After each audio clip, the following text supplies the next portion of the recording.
சீனாவின் மகா சுவர். மனிதர்களால் கட்டப்பட்ட மிகப்பெரிய அதிசயம் சீனாவின் மகா சுவர். இது 21,000 கிலோமீட்டர் நீளம் கொண்ட உலகின் நீளமான கட்டிட அமைப்பு.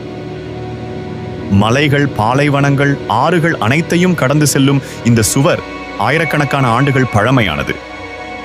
ஆனால் கேள்வி ஒன்று எப்போதும் எழுகிறது: ஏன் இந்த சுவர் கட்டப்பட்டது? அது உண்மையில் சீனாவிற்கு முழு பாதுகாப்பை அளித்ததா? இன்றைக்கு அதன் அர்த்தம் என்ன? இந்த வீடியோவில் அதை பார்க்கலாம். ஏன் கட்டப்பட்டது? கிமு 7ஆம் நூற்றாண்டிலேயே சீனாவின் பல அரசர்களும் தங்களது எல்லைகளில் சிறிய சுவர்கள் கட்டத் தொடங்கினர். அந்த காலத்தில் மிகப்பெரிய ஆபத்து வடக்கிலிருந்து வரும் மங்கோலிய படையெடுப்புகள்.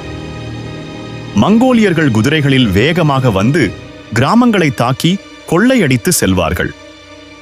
இதனால் சீன மக்கள் அச்சத்தில் வாழ்ந்தனர். இந்த ஆபத்திலிருந்து தப்பிக்க சீன பேரரசர்கள் எல்லைகளில் பாதுகாப்பு சுவர்களை கட்டத் தொடங்கினர். பின்னர் கின் சிஹுவாங் என்ற பேரரசர் இந்த சுவர்களை ஒன்றிணைத்து மகா சுவர் எனப்படும் பெரிய பாதுகாப்பு கோட்டையை உருவாக்க உத்தரவிட்டார். அவரது நோக்கம் சீனாவை ஒரே பேரரசாக இணைத்து வெளிநாட்டு படையெடுப்புகளை தடுப்பது. எப்படி கட்டப்பட்டது? மகா சுவர் கட்டுவது எளிதான பணி அல்ல.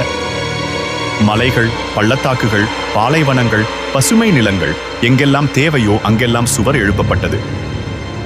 அந்த காலத்தில் இயந்திரங்கள் எதுவும் இல்லை. ஆயிரக்கணக்கான மக்கள், சிப்பாய்கள், கைதிகள், விவசாயிகள் இந்த பணிக்கு அழைக்கப்பட்டனர். மண், கல், செங்கல், மரம் எது கிடைத்ததோ அதை பயன்படுத்தினர். பல இடங்களில் கைகளை பயன்படுத்தி மலைகளை வெட்டி கற்களை எடுத்தனர்.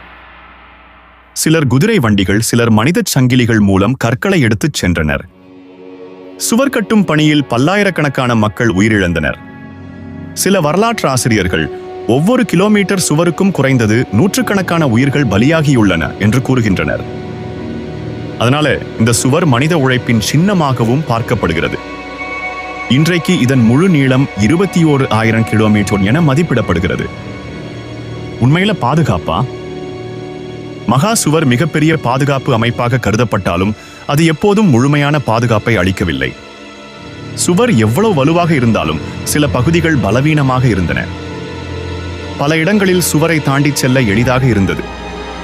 சில நேரங்களில் எதிரிகள் காவலர்களை லஞ்சம் கொடுத்து சுவர் கதவுகளை திறக்கச் செய்தனர்.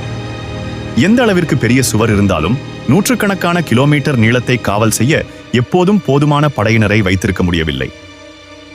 இந்த சுவர் ஒரு முக்கிய பங்கை பண்ணது. அதாவது எச்சரிக்கை அமைப்பாக. சுவரின் மேல் கட்டப்பட்ட கோபுரங்களில் தீப்பந்தங்களை ஏற்றி சைகை கொடுத்தனர்.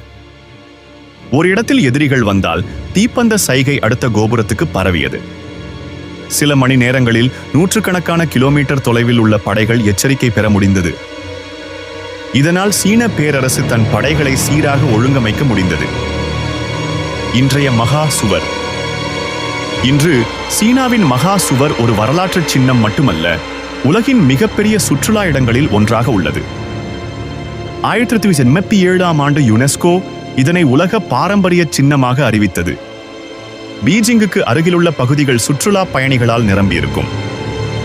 ஒவ்வொரு ஆண்டும் கோடிக்கணக்கான மக்கள் சுவரின் மேல் நடந்து பார்க்க வருகின்றனர். சிலர் சுவர் விண்வெளியிலிருந்தும் தெரியும் என்று கூறினாலும் அது முழுமையான உண்மை அல்ல. விண்வெளியிலிருந்தும் சுவரின் சில பகுதிகள் புகைப்படங்களில் தெளிவாக காணப்பட்டுள்ளன. இன்றைக்கு மகா சுவர் சீனாவின் பெருமையை உலகிற்கு எடுத்துச் சொல்லும் ஒரு அடையாளமாக மாறியுள்ளது. சீன அரசு இதனை பாதுகாப்பதற்காக பல புது முயற்சிகளை மேற்கொண்டு வருகிறது. சீனாவின் மகா சுவர் அது ஒரு சுவர் மட்டுமல்ல.